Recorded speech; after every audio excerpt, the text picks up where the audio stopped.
Okay guys, Richard at Ryden's Room here. Hello.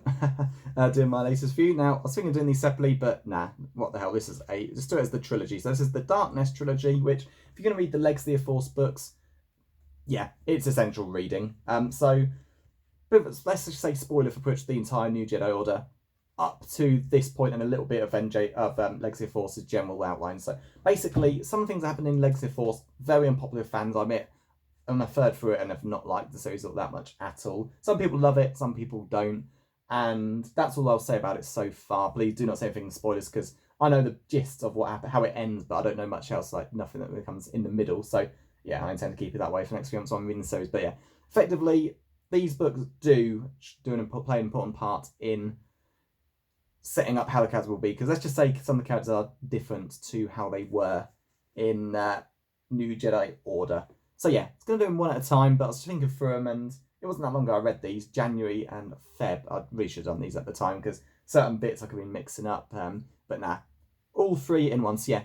So one last warning, spoilers up to the end of this book. I'm not going to touch Legacy of Force 1, Betrayal, up to Invincible. Well, I'm only in book 4 anyway, but only up to this point, which includes previous ones, such as the Unifying Force. So yeah, let's get to it then. So this is 5 years after the Unifying Force. Yuuzhan Vong will be completely beaten. Everyone's in the process of like rebuilding. You know, Coruscant is they're trying to return Coruscant to how it used to be since Yuuzhan Vong began terraforming it. Jedi Academy's built back there. The Senate chamber's been rebuilt as well. All that stuff's going on, and effectively you've got a main plot of this is a bunch of Jedi have just gone off into the unknown regions because there's another war brewing. Although, like Yuuzhan Vong, this is a different one. It's not just, you know, the rebellion, X-wing pilots v TIE fighter pilots, nothing like that. Basically, there's a couple of few dark Jedi, like the ones that in the book Star by Star escaped, to save themselves, ended up in this place and have basically begun slowly corrupting this race of insect-like creatures. So, you can see in book 1, the Joiner King. That's basically what they look like. Gigantic. It's not all of them are like that big, but a lot of them are. Basically, the insects, much like real ones, the Killiks they're called, have like a hive mind, but they're all connected to each other. And yeah, this dark Jedi has began altering things completely, setting up a new order of them in order to, with him being put in charge. And yeah, it's the Dark Nest because he's effectively creating a new nest, and it's like corrupting the others. And the idea is they're going to spread from this, because it's really like the way the hive mind works, across the entire galaxy. And Jason's seeing visions of the galaxy falling into complete hell if this isn't stopped. Because none of these Killiks want what's going on, but due to the way that the Darkness has been founded with the Dark Jedi, and I can't remember what his name is, so let's have a quick look in here now. I read this, I even reference this a lot in the Legacy books as well. Oh yeah, Raynar Thol, that's the one. Basically, yeah, he's trying to spread his dark influence into all of them, and yeah, a bug army in the billions. If that spread into the main, the outer rim and then the core worlds, they could take over the galaxy very, very easily. So some of the Jedi have gone there to try and stop that, and some have become embracing it. Jaina and Zek have become quite close. Yeah, there might be something with a couple, but more just due to okay, these books clearly read aimed at more adult readers. It basically has a sort of insect orgy in place. It's quite insane to think about it, and yeah, Jaina and Zek are all part of it. And basically, yeah, they're all part. Ultimately, it comes down to eliminating the Darkness, but not the entire species as a whole, because not all of them are part of this whatsoever. Just removing the 3 Dark Jedi from it and stopping it till Darkness before it grows and consumes the galaxy. So a lot of stuff's going on. You've got the Chiss that become part of this. Again, they're concerned because they're the biggest threats. They're the biggest risks. It's in the unknown regions, and Luke and the others have to kind of come in to stop it. So in the end, they do. Luke, totally destroys the two leaders in a duel, while Leia takes out the other one. Although Luke takes one back for rehabilitation, because we believe that one can be saved. The other one, hell no, save one. Leia fights. She feeds it to a giant plant, which feeds her giant plant a hideous-looking Twi'lek by the end.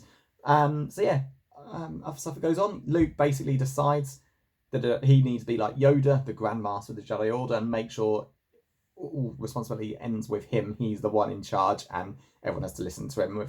And Which he does. He gives people the option to leave them if they want. Oh, there goes book 2. Or some to stay. So, for example, Tenelcar leaves because her responsibility is to her people. He's like, yeah, that's fine. Well, Jason decides to stick around, but he's got some very dark intentions. Now, this is a big issue.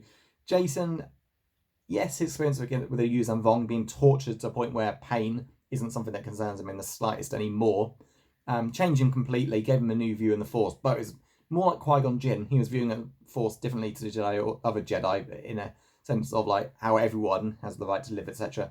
This Jason is all for killing anything that's a threat. Like, he sees a vision of the Killiks consuming the galaxy and decides only way to do this is to wipe out every single Killik, even one stuff into the Dark Nest, because it's the only way to stop it, because it turns out he has fathered a child without him knowing. Tenelcar, the one who goes back to Hapes, is secretly pregnant with his child. She somehow delays the pregnancy to a year, not 9 months, just that no one work out it's his child. And Jason becomes convinced that in order to save the galaxy, to make it make sure that his child can have a life, he needs to kill every Killik, and starts gradually turning on Jaina and Zek. Now, okay, spoiler for the gist of Legacy of Force. Again, give you a warning. So next few seconds, if you want to stop watching, watch now. Legacy of Force is basically about turning Jason to the dark side. Again, I don't know the details, although I'm on book 4 now, so it's building from what I've read. I'm not going to go into it, but yeah, it's as if they wanted to introduce that here, and yeah, Jason deciding to wipe out... Is this number even billions? It's probably billions at this point, but if they consume the galaxy, it'll become longer. But yeah, to basically make life better for one person, it just feels wrong. But luckily, it doesn't happen. Luke makes sure nothing like can happen. But the fact that, and no one's aware of Jason's intentions. The fact that he wanted to do that, it just feels really, really dodgy. And I didn't buy that at all. But otherwise, yeah, it's a really good story. Again, you see how awesome Luke is with his they say in this, Luke has to prove he is the ultimate. So he's the greatest Jedi Master in the galaxy with a lightning display of Force strength and swordplay. Yep, he does all of that, and of course shows mercy to the leader of the Dark Nest. Lets the other one dies though, of course. And that's it then. So yeah, 5 years. This covers about a year, I think, roughly. So good book series overall, and easiest to all 3 in 1. You got good characterization for Han, Luke, Leia, and Mara. Mara may not be one of the original 3, but it's the original 4 at this rate. Again, what I like about these books is, much like the NJO ones, designs are great. That's how the characters look like. This is what Han in his 60s would look like. I don't know why Luke's casting Force Lightning. Spoiler, he does not cast Force Lightning. Okay, he didn't got that right. It's his left hand, because his right hand's supposed to have a glove on. Why has he not got a glove in that picture? Yeah, Luke doesn't use Force Lightning. Yes, it's not an exclusive Sith Lord power. It's just the expression of pure hatred. And Jaina using it without any hesitation against Yu Zhanvong in Star by Star. But yeah, otherwise with Leia there, it's you can imagine what Leia in her 50s would look like. So again, I really do like what they've done with the designs. But yeah, recommended them. Definitely got them for really cheap. Got a good bundle on eBay a while ago. Only concern is how big the book is. Now, that does look pretty big, but compare there, it's not that much bigger. And this is why now. I had no idea. I just think it's just a monstrously massive book. I mean, it's still 450 pages to 330, so I guess these pages are just thicker. But either way, I was quite pleased about this, because I don't do ebooks. Well, I don't have a Kindle or anything like that. And yeah, Ulesia. And the books, the NJO, that was ebook only. So it's Walter John Williams. I think it's before or after. What am I thinking? It's written in here. But yeah, the one that he wrote, I should really like.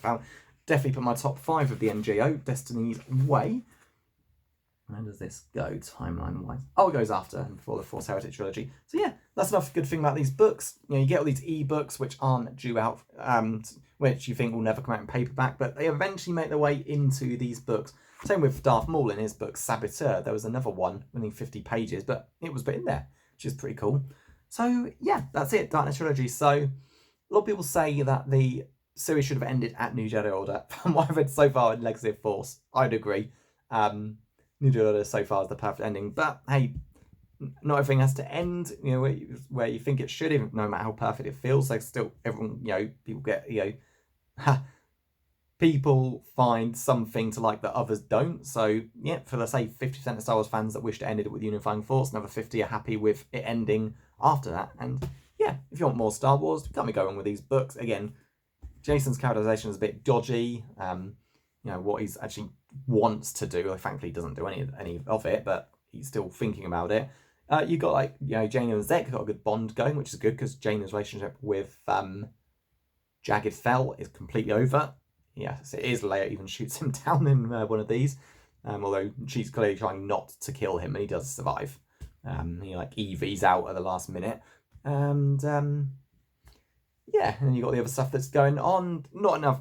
Not enough of all the Jedi mentioned. I'm not sure if like Corran Horn got much to do, for example. Same for Kip Duron. Although you've got the 9-book Legacy series for that, where it's enough time for which all the major Jedi to show up. So yeah, good series. Definitely recommend it for quite cheap. I mean, all 3 of these together probably cost me about less than a tenner. I just searched eBay Darkness Trilogy and got them all, and it's not bad book pricing considering that these books were.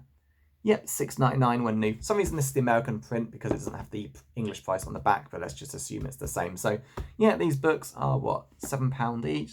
So £20.97, and I got them for a tenner, and they're not even that old. So yeah, can't go wrong. Definitely worth a go. Troy Denning's the author, and people don't like some of the decisions he makes, but his writing is absolutely fine. Hell, he wrote Star by Star, one of those beloved books ever. So yeah, hope you enjoyed this review. I'll get this up soon. And next up will be the Legacy of the Force book, so I'll record them soon.